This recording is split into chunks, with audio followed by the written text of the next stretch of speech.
Nasir. Se desliza entre los dedos, se disuelve en las palabras. La nada puede ser un abismo aterrador o un refugio de calma. Puede ser el vértigo de la ausencia o la libertad de lo infinito. El estado original de la mente es la quietud. Antes de que los pensamientos emergieran, antes de que el ruido del mundo tomara forma, existía un espacio donde todo era posible, pero nada aún se había dicho. La nada es ese estado primordial donde la conciencia no se distrae con conceptos, etiquetas o significados.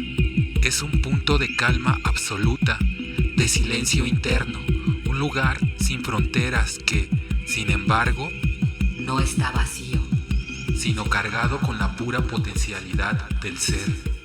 La nada no es la negación del todo, sino su otra cara. el eco donde resuenan todas las cosas antes de nacer. La mente, en su estado original, no piensa, no se construye, solo está. Es el espacio que algunos buscan en la meditación, en la quietud, en la creación del arte que no busca llenar, sino simplemente ser. A veces, la nada se manifiesta en lo cotidiano. En la ciudad es el ruido blanco del tráfico, el instante de desconexión al mirar el cielo entre edificios. En la naturaleza es la inmensidad de un desierto, la vastedad de un mar sin horizonte.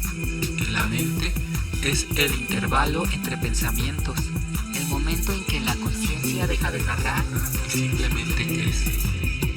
El arte, cuando roza la nada, no la llena, la deja vibrar. Es la cuerda tensa antes de romperse, la respiración contenida antes del grito, el filo de la sombra antes de ceder a la luz. Su lenguaje nace del vacío, la disonancia de una melodía que se alarga sin resolver, la pausa antes del último golpe en una escena de suspenso, la mirada suspendida entre dos rostros a punto de encontrarse.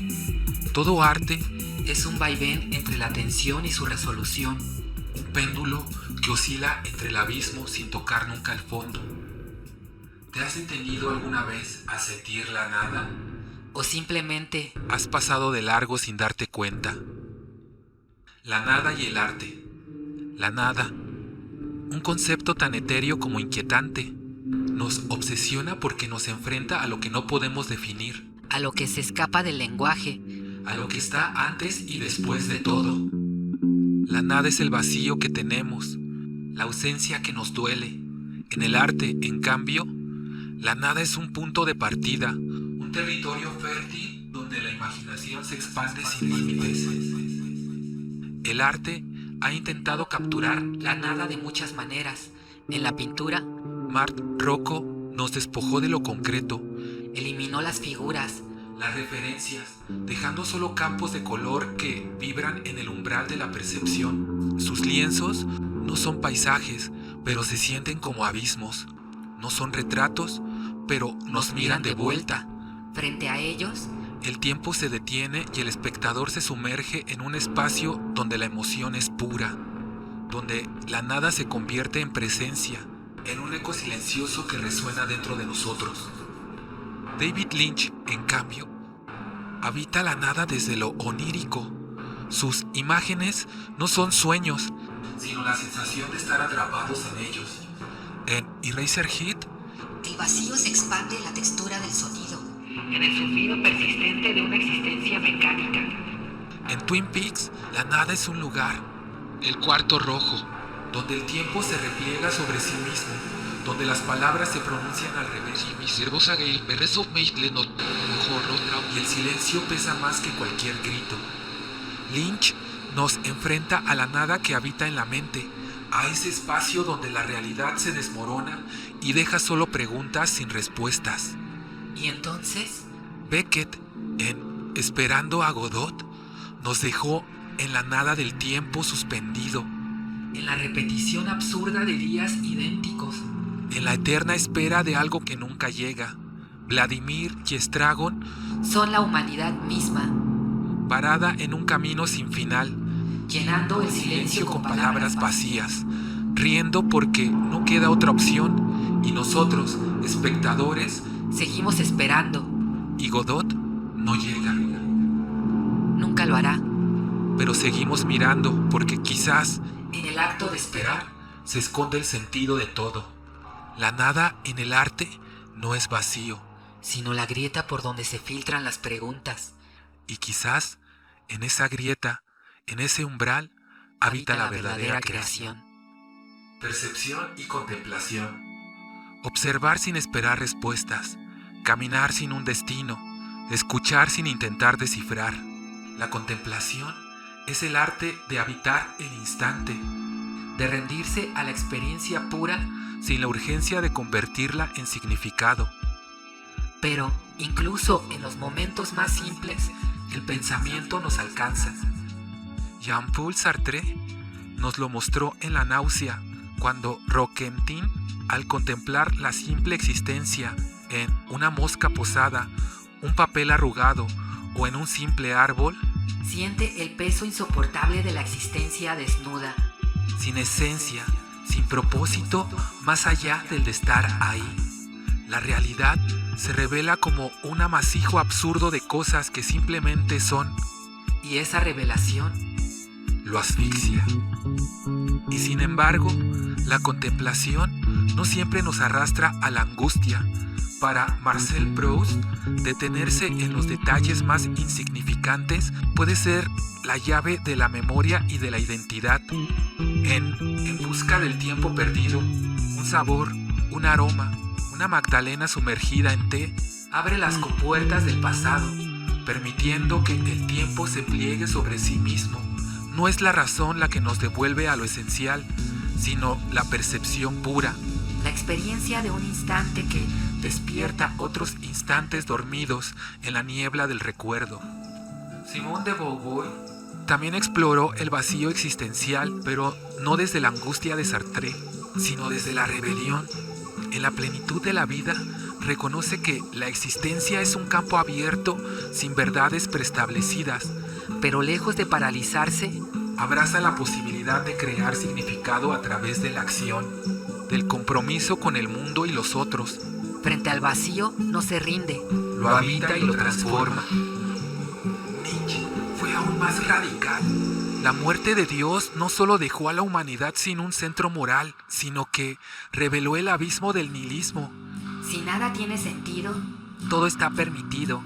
Pero en lugar de ver esto como una condena, Nietzsche nos propone el amor fati, el amor al destino. Aceptar la vida en todas sus dimensiones, incluso si el sufrimiento es la única forma de afirmarla plenamente. En lugar de huir de la nada, podemos danzar con ella, convertirla en un fuego creador. Otra voz que desafió la desesperanza ante la nada fue la de María Zambrano. Para ella, la contemplación es una vía de conocimiento que va más allá de la razón. En su Claros del Bosque, nos habla de la razón poética, una forma de acercarnos al mundo que no busca diseccionarlo, sino sentirlo en su totalidad. Para Zambrano, el pensamiento y la emoción no son opuestos, sino hilos de un mismo tejido que nos permite habitar el misterio sin anularlo. El papel de la contemplación en la creatividad. El silencio es el lienzo donde la contemplación pinta sus paisajes invisibles, donde se crean melodías que solo se oyen en el vacío. En la ausencia de ruido, la mente encuentra un espacio para descubrir lo que siempre estuvo ahí, pero que la prisa ahogaba.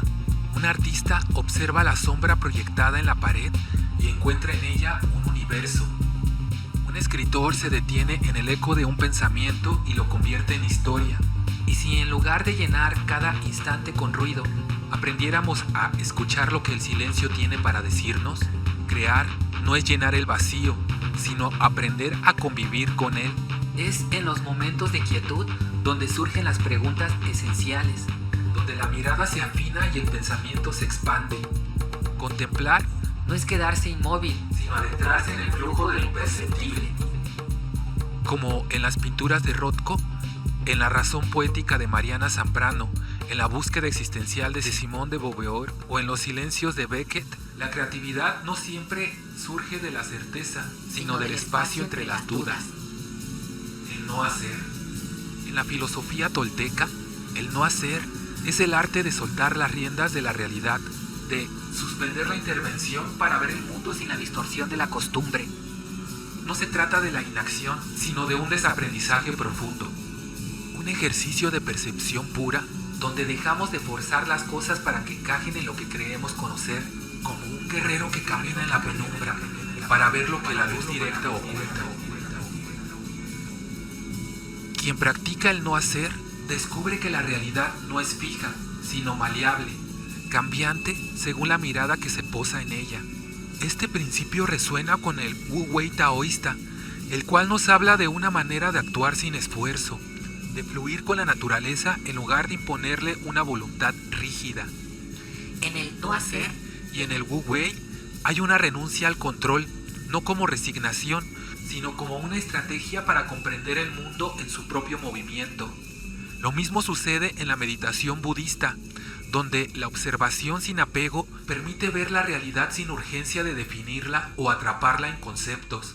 Así, lo que parecía vacío se convierte en un espacio fértil donde lo imperceptible comienza a revelarse. Contemplar sin intervenir es dejar que la realidad se despliegue en su complejidad, sin reducirla a un esquema preconcebido.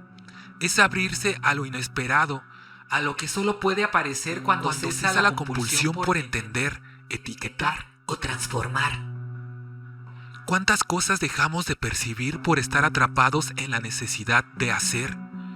El no hacer es un arte de la espera activa, donde la creatividad, el conocimiento y la intuición emergen no por imposición, sino por la simple disposición a recibir lo que el mundo tiene para mostrar. La contemplación es el primer paso del arte, el que mira sin prisas, el que escucha sin interrupciones, el que se deja llevar por el ritmo invisible de la existencia, se convierte en testigo de aquello que otros pasan por alto, y en ese margen, en esa grieta, es donde comienza todo. ¿Y tú? ¿Cuándo fue la última vez que miraste sin esperar nada a cambio? Mi experiencia con la nada. Al principio, no sabía hablar, solo recuerdo la penumbra, los contrastes de la luz y la sombra. No tenía palabras ni conceptos, pero algo dentro de mí ya se movía, torpe pero vivo, como una corriente subterránea que no necesitaba ser nombrada para sentirse real. Poco a poco, el lenguaje fue tejiendo un yo más definido. La repetición, la aprobación y la reafirmación fueron moldeando esa identidad. Y con ello, olvidé esa primera sensación de estar sin etiquetas, sin fronteras en el adentro y el afuera, sin la urgencia de traducirlo todo en significado. Siempre hubo destellos, señales dispersas que me indicaban hacia dónde mirar, amigos, maestros, vivencias, pero no fue hasta que conocí la pintura que esa conexión con la nada, con el origen, comenzó a abrirse de nuevo. En el arte descubrí un lenguaje oculto, inesperado, y aunque casi siempre intento volcar en mis obras una intención, una idea o una proyección, la realidad es que, una vez terminadas, ellas mismas se deshacen de mis expectativas, hablan con una voz propia, una voz del vacío, una voz sin voz. Es como si la pintura me sorprendiera con algo completamente nuevo, algo que no proviene de mí, sino de un espacio más grande, más vasto, más incierto. Este proyecto nace de ahí. Es el desdoblamiento de ese lenguaje, una grieta que se expande y me exige nuevas formas. Y en ese proceso me he encontrado con otros creadores que, aunque no me conozcan, resuenan con esta búsqueda. Son pequeñas trincheras donde se gestan bombas de conceptos, ideas esperando a ser detonadas. Me interesa este arte que no grita para llamar la atención, sino que susurra desde los márgenes, desde el silencio. Y quizás este videoensayo sobre nada sea precisamente eso, un intento de escuchar lo que normalmente pasa desapercibido. Entonces, ¿qué significa hablar de la nada? ¿Qué nos dice el vacío cuando dejamos de llenarlo con ruido? La nada como impulso creativo. ¿Es la nada realmente nada? ¿O es la semilla de todo arte? Si el arte es un desahogo del subconsciente que aflora en momentos de crisis, entonces la nada, ese espacio vacío de incertidumbre, de silencio, se convierte en el punto de origen del acto creativo. La crisis, la angustia, el impulso por llenar lo que parece estar vacío es lo que nos lleva a la creación. Pero, ¿y si en lugar de huir del vacío, lo habitamos? Si la contemplación es el primer paso del arte, entonces el vacío no es una ausencia, sino un espacio fértil, un terreno donde las formas aún no han sido definidas, donde las preguntas laten antes de convertirse en respuestas. No hacer no es inacción, sino una forma de estar presente sin intervenir, de permitir que algo, lo inesperado, lo no dicho, lo no pensado, surja por sí mismo. El arte no necesita ser grandilocuente ni erigirse sobre conceptos complejos para alcanzar profundidad. Una línea, una mancha de color, el trazo imperfecto de una figura cualquiera puede contener el mismo abismo que una obra desbordante de simbolismos. No existen ideas pequeñas, Solo miradas que no han descubierto su dimensión. la simpleza no es lo opuesto a lo sublime, sino su puerta de entrada. A veces, en la búsqueda de significado, olvidamos que la esencia del arte no está en su capacidad de explicar, sino de revelar. Lo sublime No siempre se esconde en lo intrincado. puede habitar en la luz sobre un objeto cotidiano, en el movimiento del aire, en la sombra que proyecta una figura en la pared, en la pausa de un gesto antes de convertirse en movimiento. Es en esos espacios donde lo mínimo se vuelve infinito, donde el arte encuentra su verdadero poder. Desde la penumbra de la infancia hasta el silencio de una obra terminada que ya no me pertenece, esta grieta en la que habito es el laboratorio donde el vacío se transforma. En cada pausa, en cada sombra, en cada borde de lo que no alcanzo a nombrar, hay un impulso creativo esperando. El arte es el eco de un espacio sin voz, el reflejo de algo que existía antes de ser nombrado. No es llenar la nada, sino permitir que nos hable. Ahora, podrías callarte un momento, y reconocer el instante en que la nada te susurra algo nuevo, o seguirás llenándola con ruido.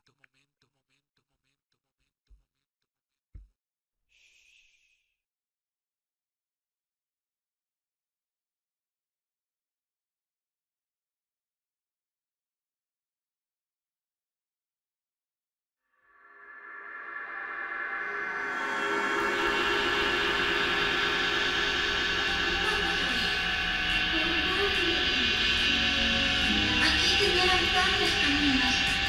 ¿Con cuál de todos me iría?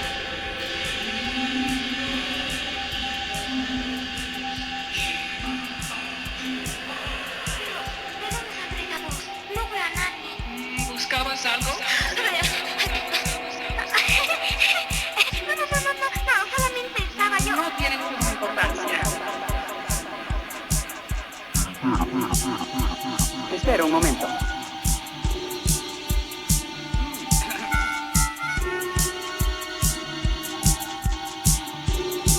Segunda estrofa. Y la luna gris que caballo acaba el sol. Pero si no eres más que un gato. Un gato con sol.